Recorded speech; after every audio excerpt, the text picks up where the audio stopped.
Hello YouTube, welcome to this video, and this is a major new series which I'm going to do on Zippo lighters. You might have seen my guide to Zippos. This is to the book, the Enzippopedia book by a guy called JUANJO Morales. A big thank you goes to Paul for sending me this as a present. This book is a Bible. Everything you should know about your Zippo lighter. And it's beautifully illustrated, which you can see. I'm just showing you some random pictures. Oh, stay there.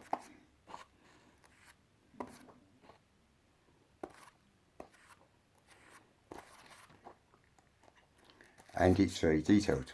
And this is only volume 1. Volume 2, I'm not sure whether it's been written. I'll find out for you. Goes more into the history and the promotion of the Zippo lighter. And this guy knows his stuff. Thank you so much, Paul, for that book. And this beautiful ARMOUR lighter.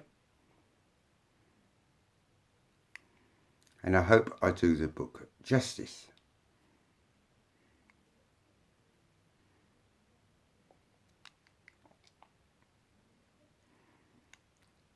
And of course you've got the hinge, which I'm going to show you like that. And of course the Zippo plane. Okay. This series is going to be over a lot of parts. And some parts will be longer than others. This is just an introduction to the series. And it was published in 2014. And there's a website down there, Enzippopedia.com. You open up and there's a lady using a Zippo lighter to light a cigarette. And it says the words, "To those who one day pass their thumbs over the flint wheel of a Zippo," and it almost inadvertently starts to be part of history. This series will be the foreword of the book, which I'm going to talk about today, an introduction really. The chronological notes about the history of the lighter, anatomy, the insert, the felt pad, the chimney, the cam spring, the cam stop, the flint wheel, the flint, the wick, the hinge, fluid cans, the box repair with its guarantee, the 1932 and 1933 replica, the different sizes, how to tell how old a Zippo is, the black crackle, stabilizers, tacker hook loop, town and country, Zippo letter, the Zippo car, in-out bowls, and an afterword. JUANJO Morales started collecting Zippos with a high polished chrome slim one in 1976 and is Spanish. He's passionate about the brand and all credit goes down to him about this series which I'm doing. This clip's going to involve the next one where I'm going to talk about the legend that's George Grant Blaisdell. Okay guys, George Grant Blaisdell.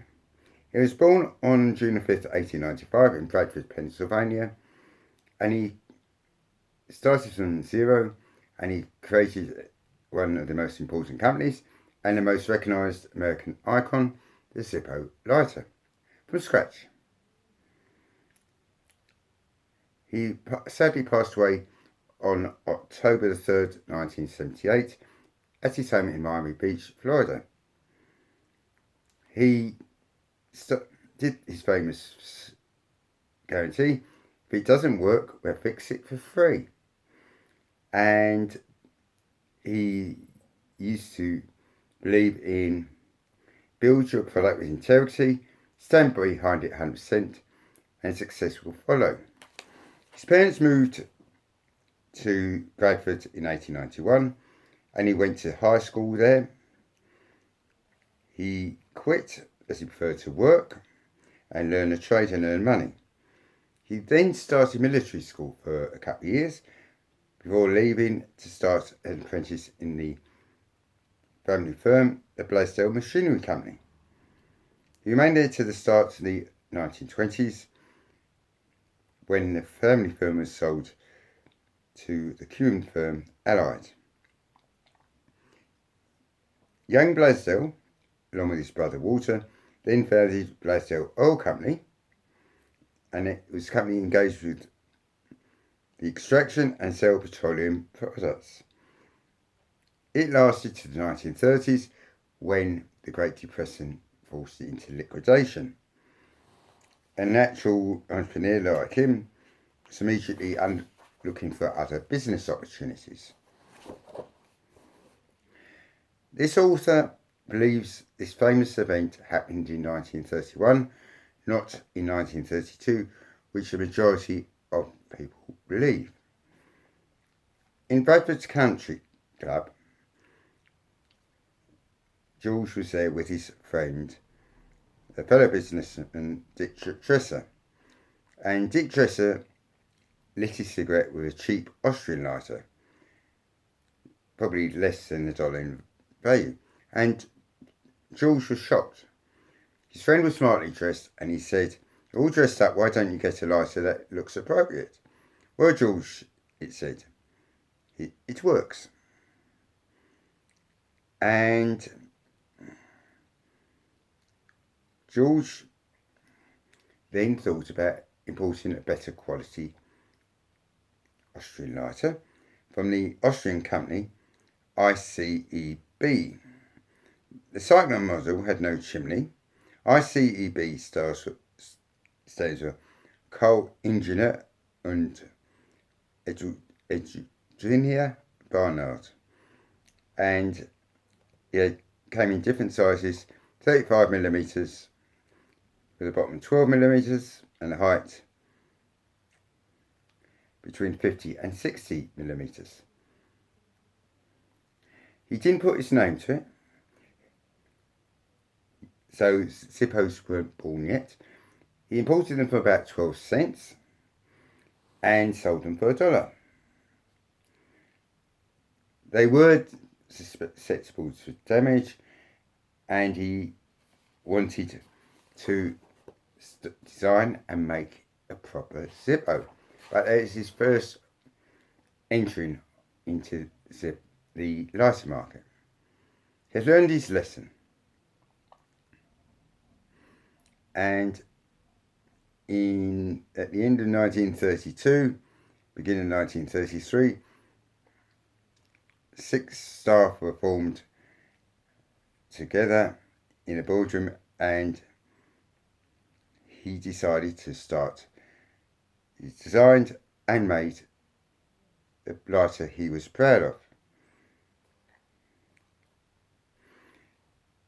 Unfortunately, the lighter initially wasn't a great success.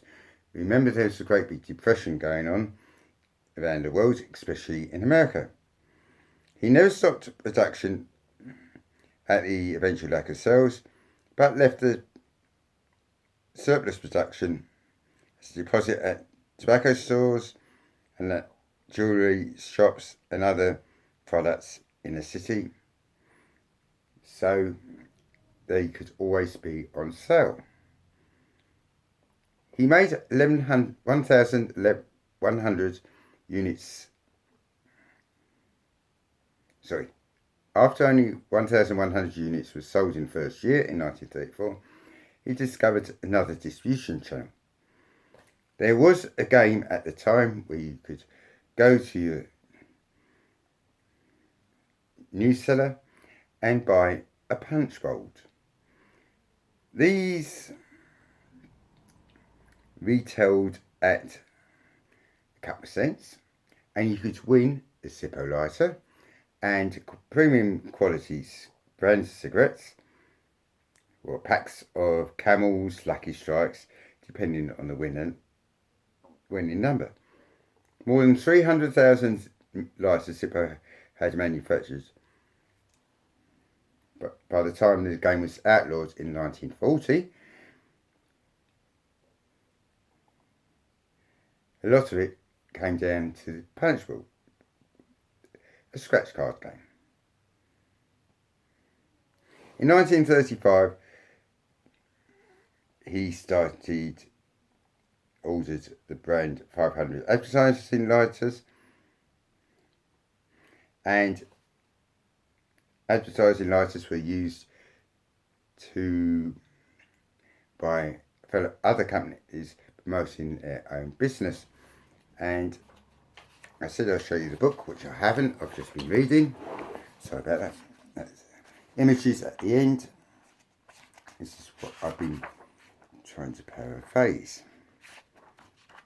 And that's a typical punch board. And the last page is there of this series.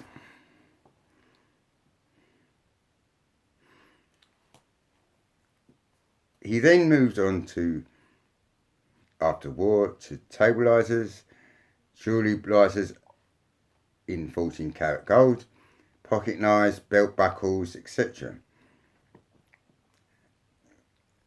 In the Second World War, however, he gave his whole production to American troops, and by 1945 had produced more than 3 million Zippos.